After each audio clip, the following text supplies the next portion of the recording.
Well, hello everyone, welcome to the C&J channel. Today we are at the Wilderness State Park in the northernmost part of the Lower Peninsula of Michigan, and we are at the Big Stone Cabin. And this is a series that we're going to start doing everywhere we go, kind of like what you should know before you come here. And today we're going to have Carson start off a little bit about what to know before you get to the cabin, and then we'll go inside the cabin, we'll check out a few other things, we'll go check out the lakeshore as well. And let you know what you should know before coming to Big Stone and Wilderness State Park, Michigan. All right, everyone. So the Wilderness State Park, the Big Stone Cabin behind me. The booking process is just about like every other rustic cabin reservation. I reserved it on Michigan's DNR's reservation website. To get here, some of the things I did not get in the email after booking was about how you get into the cabin. It seems like different state park rustic cabins are a little bit different. This one was pretty easy. They leave a key for you on the headquarters. So when you come in, you drive past the camp check-in and you go to the headquarters to get your key. Once you check in, if no one's here after hours, you just come on in. The gate coming down the road to the cabin was locked, but that is on your key. I figured that out after sitting there for a minute and waiting to open the envelope like a dummy, but got it open, came in, everything was great. Recommend that you buy firewood outside before you come in. They don't sell firewood here at the state park, which is kind of surprising because most others do. We bought it at the little trading post just outside the park. The wood was just okay. It's kind of it was kind of wet, so it's taken a little bit to get it going. But I would recommend bringing it in from just outside the park. Obviously, don't bring it from all over Michigan due to the restrictions on moving firewood. I think that was pretty much it. It was pretty straightforward getting here. Very easy. I would say your car coming in here. We are here May 31st, almost June. So take everything we say to kind of understand that this is the 2019 May 31st. So it's a bit of a late spring. But the road coming in was pretty smooth getting in here. I have a truck. A small car would do just fine. There are some ruts on your way in. I would be a little concerned if it was really rainy. I would think it would get a bit muddy coming down that road. We'll walk down and get a little bit of video of the road coming in. But the main road was fine. Now keep in mind, if you're coming up here in the winter time, the winter is closed to vehicles driving back here. I don't know the exact dates. Make sure you go to the Wilderness section, the Wilderness State Park section on the Michigan DNR website, and check out the dates that that it's open. Other than that, it would be a hike in the wintertime, which I will say I think it would be beautiful back here in the wintertime. Something I may end up trying to do one of these winters. So we'll let Carson take us inside the cabin and talk a little bit about the wood stove and the wood that you need to know about that. We'll even take you to the outhouse and show you that as well. So thanks. So this is the Big Stone Lake Cabin. It's at the Bay of Lake Michigan is where you can find it. And so inside, there's this little book over here. It tells you about people's pasts and here, hold on a sec. Tells you about people's pasts. Here they get to write down. You can write down. And so moving on, you have the wood stove, and all the wood inside here is only used to heat the wood stove, so that you can keep warm. And so this. You're not supposed to use the wood. Not supposed to use the wood outside, and so so you can use it out there. And there's another wood stash outside, only used for in here. It's in that cage thing. And so moving on, this will not be there. Is our white that we have brought.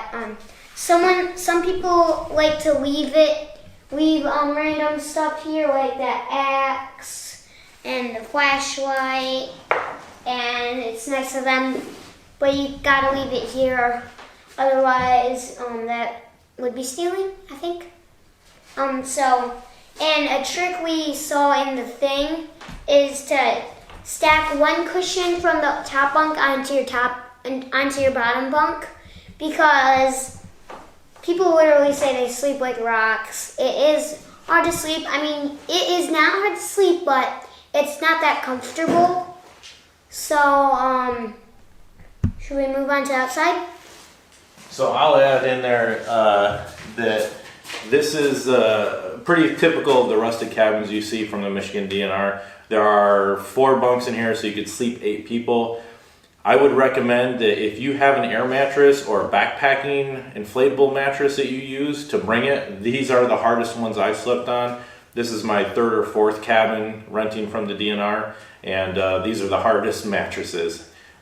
Despite it being called the Big Stone Cabin, the only thing stone about it so far are the mattresses. But hey, look, you're not paying for a 4-star resort here. It's a rustic cabin, and you kind of get what you expect. And then I would just say it's pretty typical of all the others. It is obviously, as he mentioned, a wood stove, no propane like some of the others. I think all of the cabins in the Wilderness State Park are wood stove heated, so keep that in mind. And then I will say this is probably one of the darker cabins I've been in. I do know, and this is probably one of the newer ones, and I know that the other cabins are probably even darker, but definitely bring some of your own lighting, because it is it's very dark in here, even in the day. I mean, we've had a pretty gray day, so we haven't had a ton of sunlight, but we've needed the light just during the day to try and make some food and stuff. So so that's pretty much indoors. I'll give you a quick pan of the indoors as well. Don't mind our mess, but you can kind of take a look at what it looks like inside too.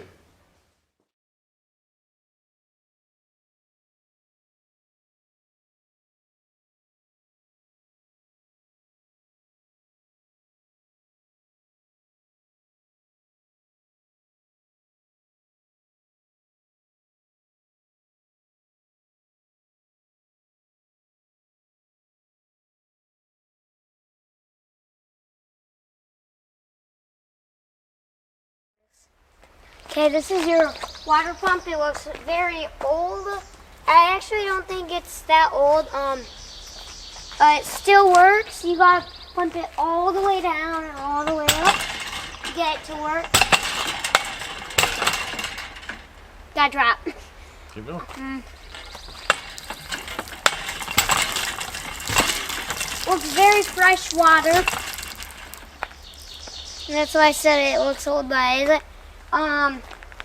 Be aware of, there's like this net here I almost tripped on earlier. And that's pretty much it for the water pump. So look, I'll add that the water pump, just like any pumps at the state parks, while the water's probably fine, I would recommend boiling it or filtering it, or as we did, we just brought our own. And this is not functioning in the wintertime. It is froze up in the wintertime. Someone wrote that in the book as well, that they couldn't get any water because it was frozen, obviously. So next we'll take a quick look over to how to protect your car while you're here, of which I learned, at least the easy way I learned. Yeah. Okay, this is where you set your car because they have hedgehog problems? Nope. No. Porcupine problems. Yes. And they eat your cars. So they made it easy to open and close. Yeah, so the idea is apparently there's been an issue with porcupines getting up underneath your vehicles and digging into your brake lines and gas lines. I think they're like the rubber hose or something. So they put this little thing up here just to keep the porcupines so that they'll crawl or walk around it. Now I know porcupines can climb trees, and there are some trees next to it, but it's better than nothing, I guess. You know, I probably could have took the risk of just parking it up by the cabin. I've never had a problem, but it was noted in the little book when you get here about this enclosure, and you know, if you're going to leave your vehicle unattended, to park it in here to help reduce the likelihood that a porcupine was going to get up underneath your vehicle. So I don't know if it helps, but I can tell you, and we'll touch on it in a minute, it is a mosquito heaven back here, and we'll touch on the bugs in a minute. This is the outhouse behind us. If you walk out the door of your cabin, go to the right, and then it's a little trail, and you can see the building. It's especially the smell disinfector. Yeah, actually, you know, again, this is May 31st. It's pretty cool out, and it actually doesn't smell so bad, and it's actually fairly clean. I did note that on one of in the book, someone noted that it smelled bad and it was terrible and not cleaned and needed to be pumped, but as of today in our visit, it was actually very clean compared to some of the other ones I've been to. You know what? It's not so bad. For those that are used to doing some backpacking or, you know, bushwhacking or dispersed camping, it sure beats digging a cat hole to take care of business. So I guess that's all there is to say about an outhouse. Let's go, Sean. Now, when I got home, the video where I talked about the bugs and other downsides to the cabin was corrupt. So I'm just going to create a little voiceover, and you can see some of the pictures and videos of other things I caught while we were in the area. The big kind of elephant in the room here is the bugs. You can look at the first few clips of this video, and you can see them flying around. Now, while we were there, they didn't really bother us too much. They were definitely some mosquitoes and some smaller, I think just kind of baby black flies, and they were all over. I could tell that within just a few weeks, if not just by about a month, those things were going to be rampant and all over the place. So keep that in mind. It was, a lot of people noted it as a problem in the book, but you know, I think it's manageable. I had my thermocell running next to me, and I had a pretty smoky fire running at the same time as well that seemed to keep them at bay. But when we were out by the water, they were really flying around. Again, they weren't really biting us or anything, but we did have on long sleeves and pants that weekend. It was pretty chilly. So, you know, it's something that you need to be prepared for. I brought a insect fogger. Unfortunately, I couldn't get it to light that weekend, so I don't know if it would have actually helped or not, but that might be something else you might want to consider bringing if you have one. So the other thing to be aware of as well was poison ivy. A lot of people wrote in the guest book about poison ivy in the area. I made sure I walked around and took a look. I didn't see any plants that were 100% definitive poison ivy. Again, it was a little early, so maybe they were just a little too young for me to be able to identify. I'm not an expert. However, not all leaves of 3 are poison ivy. There was plenty of those in the area. I noted that there was definitely some wild strawberries and wild raspberries growing, which some people will think of as poison ivy, and they're definitely not. But every time I thought I saw some poison ivy, it just didn't really have 100% characteristics of poison ivy.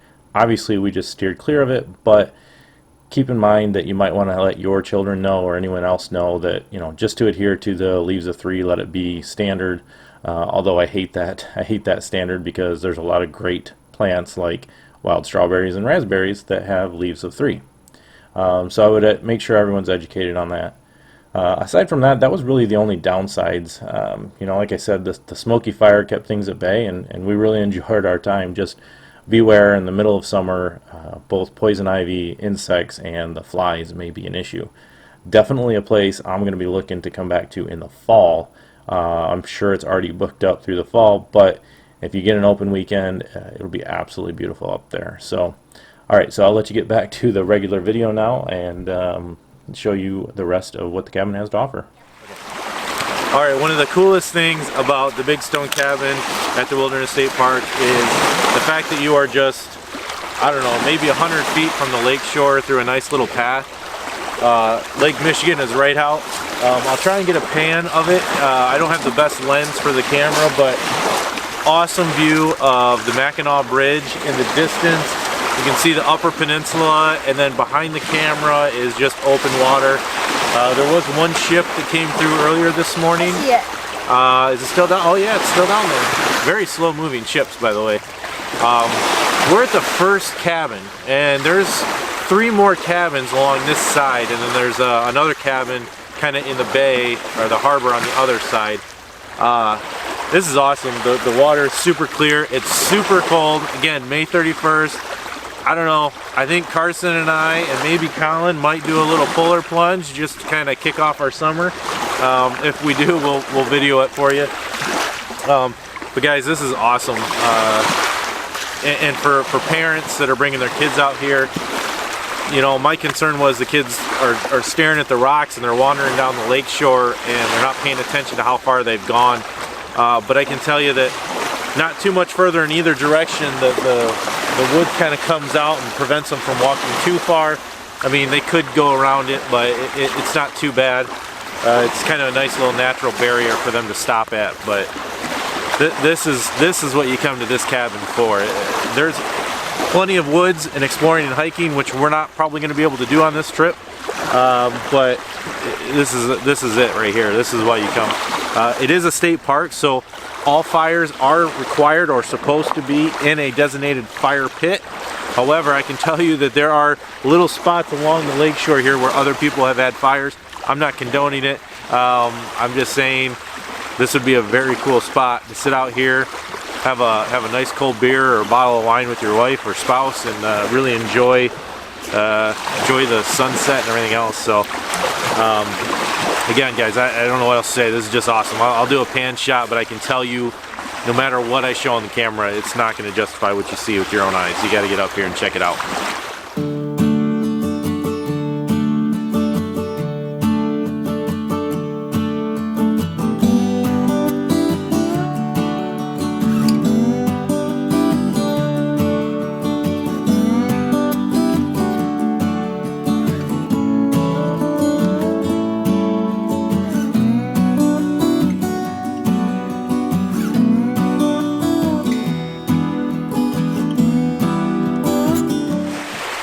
Alright.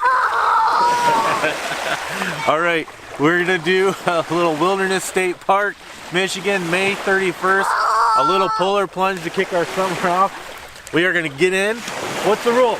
Oh, we gotta go, we gotta get to at least to our neck? No! We're not gonna just wade in. Wait.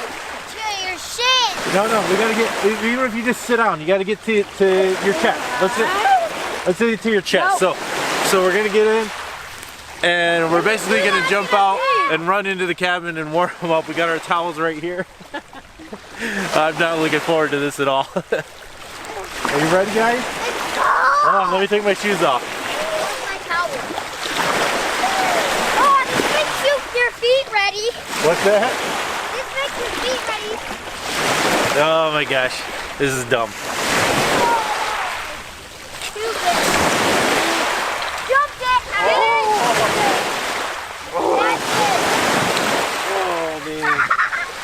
Get in, then we go one more. Okay, ready? No, you this is not the deal. Oh my god! Oh my god! Oh, shut up!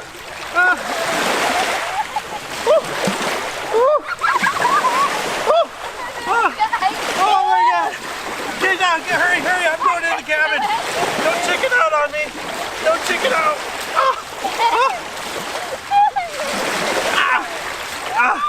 Oh, I don't know what the water temperature is, but it's near freezing. Get down to your neck, get down, sit down.